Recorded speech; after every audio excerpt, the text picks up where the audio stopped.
Right, and so here we are. Sorry about the mess in the room, and I'm going to be using the new adapted Wonky joystick, and we're looking at Josh's new version of the UH-1, and it is an absolute work of art. How this guy has managed to do it, I'll just never know. Just going to turn the headphones down a bit.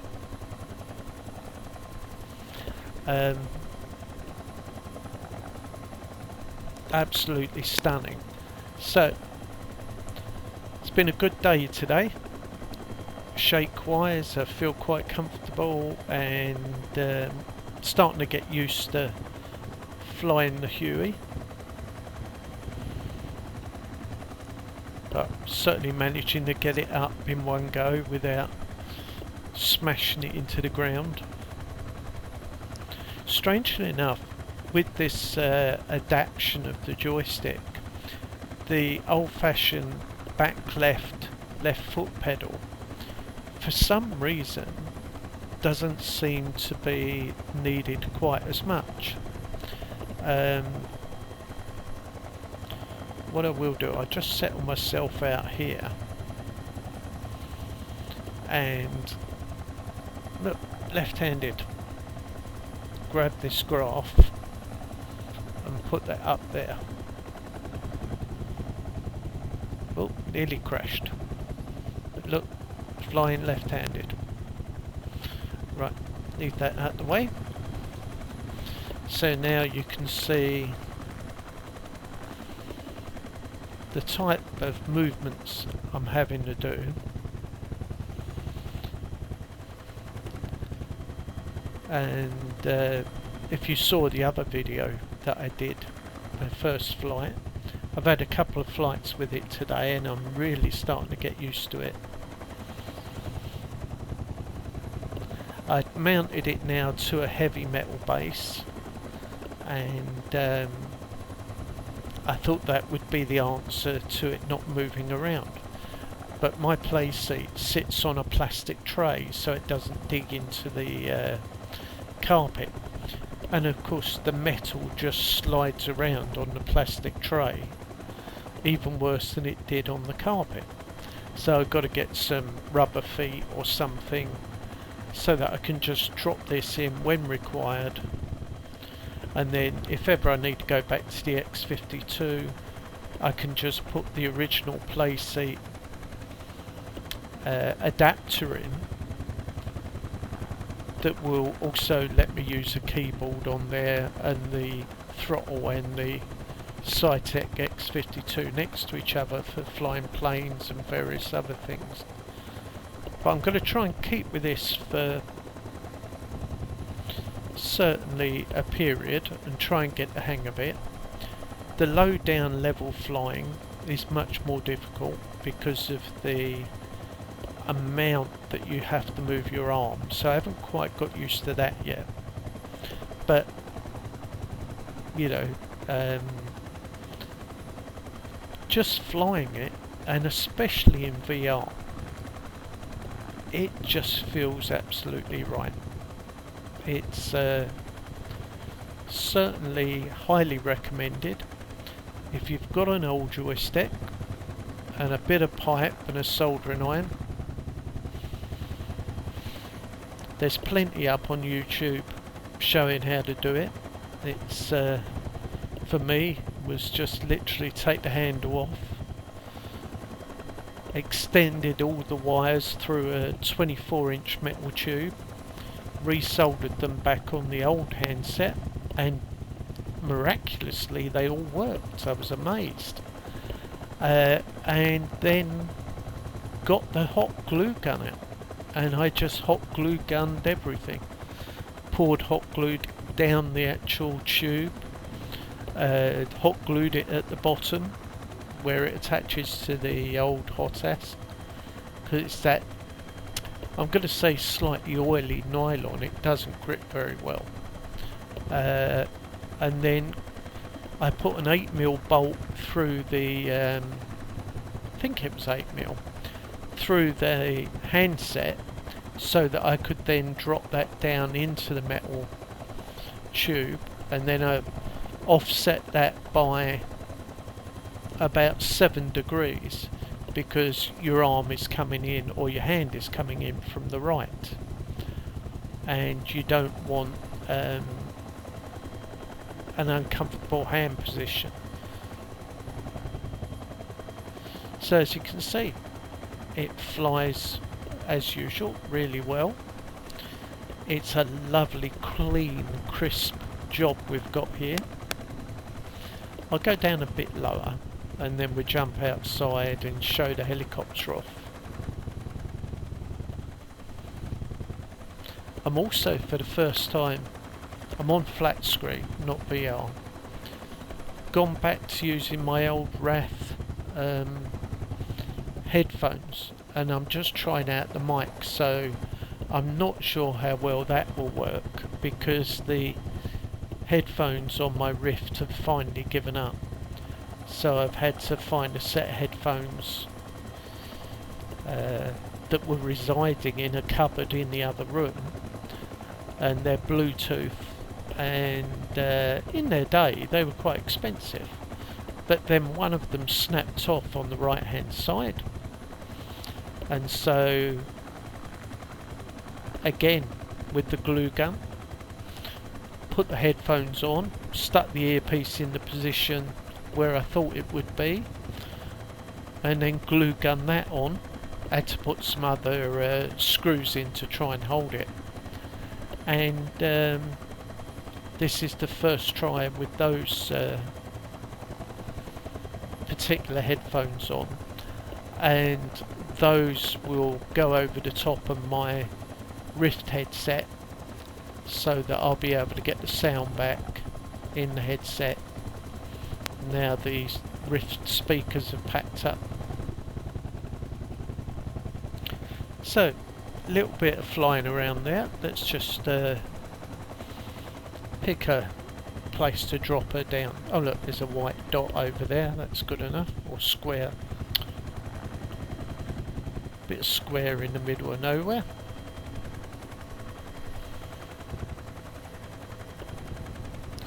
See if we can get a reasonable approach.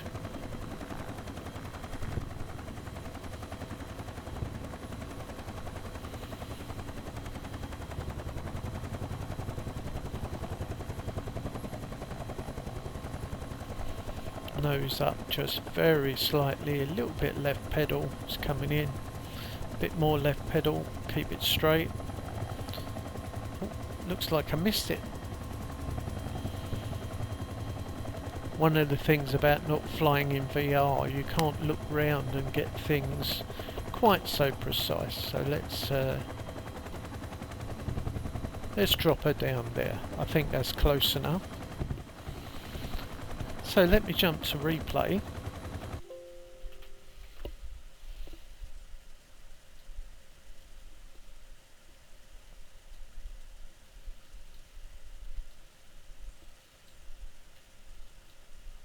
Just find where we started. That's about there. Go F4, outside view.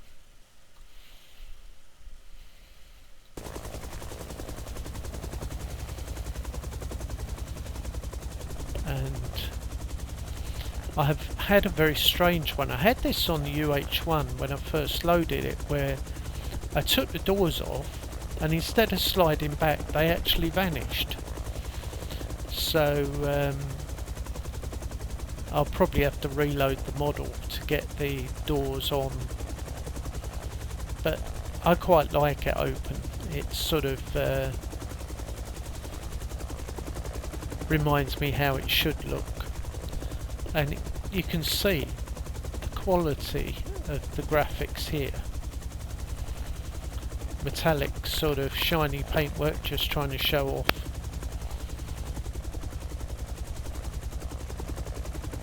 Some angles there.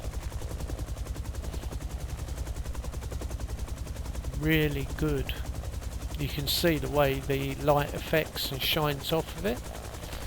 Straighten it up.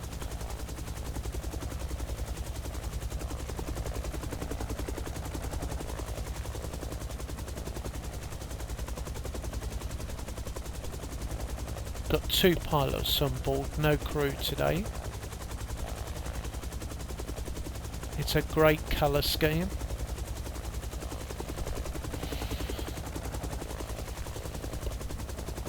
Probably do with a Heli-Simmer logo on there somewhere, but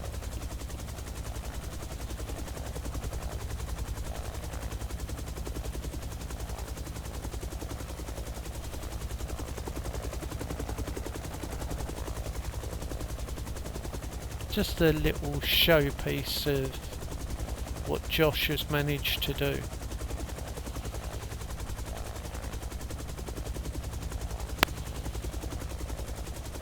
Now I've noticed there's some interference coming on the camera.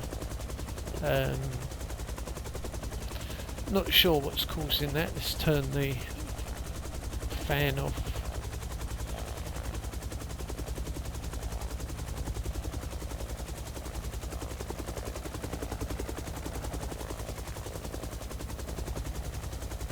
Just a great job. You know, I'm going to zoom in a bit more. Rivet detail.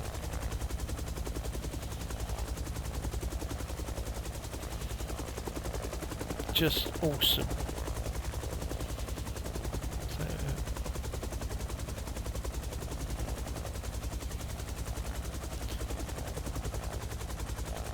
and on the old Huey, I, as you know, recently bought that GTN 750, and in VR you can do a pop-up window, and actually I've been flying around with the modern day GTN 750 just plonked in the old Huey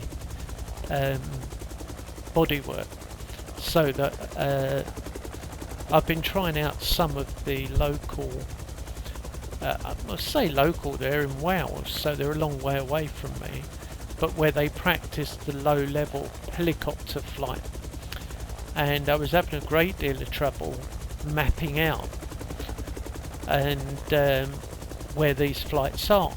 So I ended up just following the River 7 and doing the low level flight like you saw on the last couple of videos. And but they have, if you go to the site for low level flight, it's at Shawbury, RAF Shawbury, and you can actually download a PDF map. And I've tried loading this PDF map into Avitab and scaling it up so that I could actually follow the routes that they actually use, and I've had no success so far. So I'll probably put something on the forum to see if anyone has had any success in doing that in the past.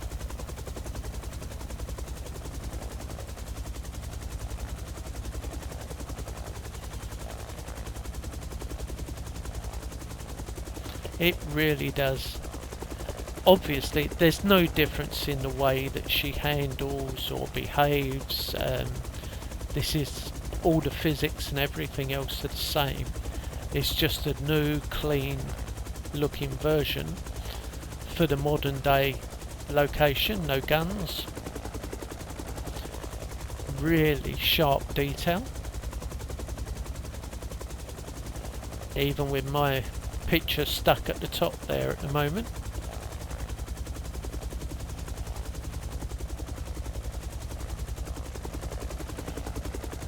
I should have turned that off, shouldn't I, up there?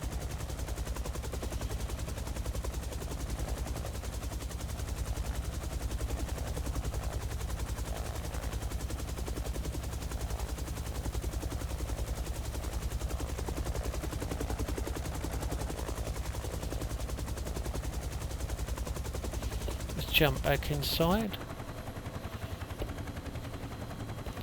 It really is a fantastic, and I really do mean fantastic, bit of work.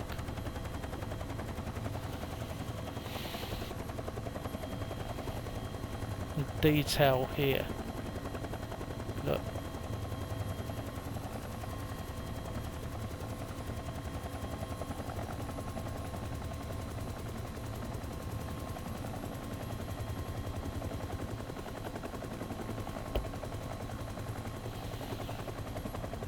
collective there.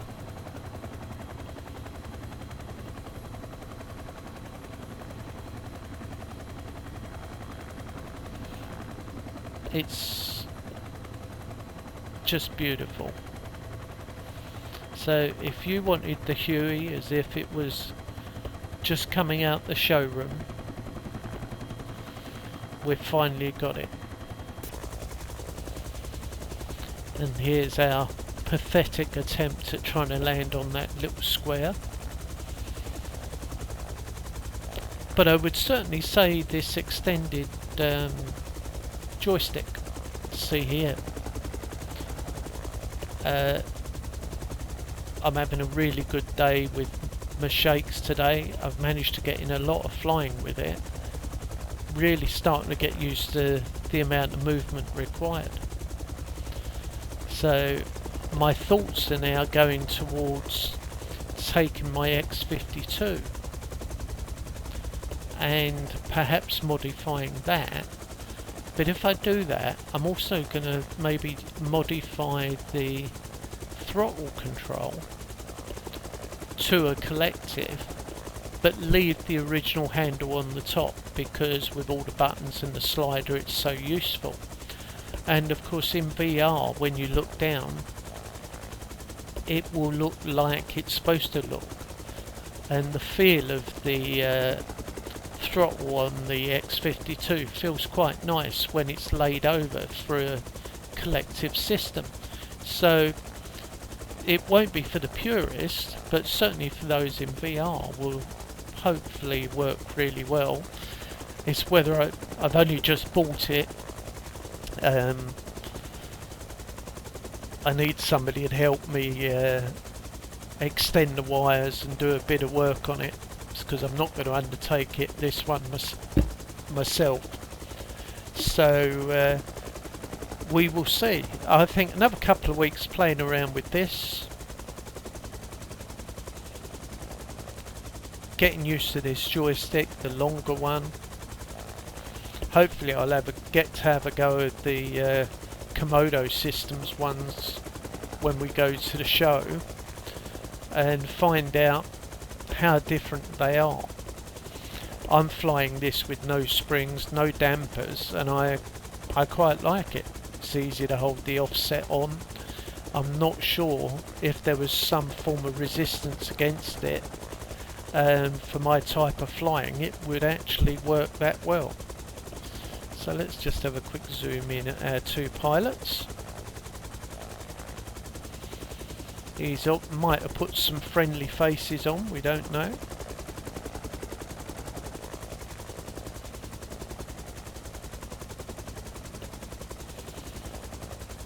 But the amount of work he's done is phenomenal. So I'll leave it there and just say well done, Josh. It really is a wonderful piece of work. And if you go to the Helisimmer site, it's also on the explain.org site. You'll be able to download it from there and install it over your original Nimbus one, and you've got the benefits then of the old and the new. So call it there. Thanks for watching. Press the subscribe button if you can, and I hope you all have a good week.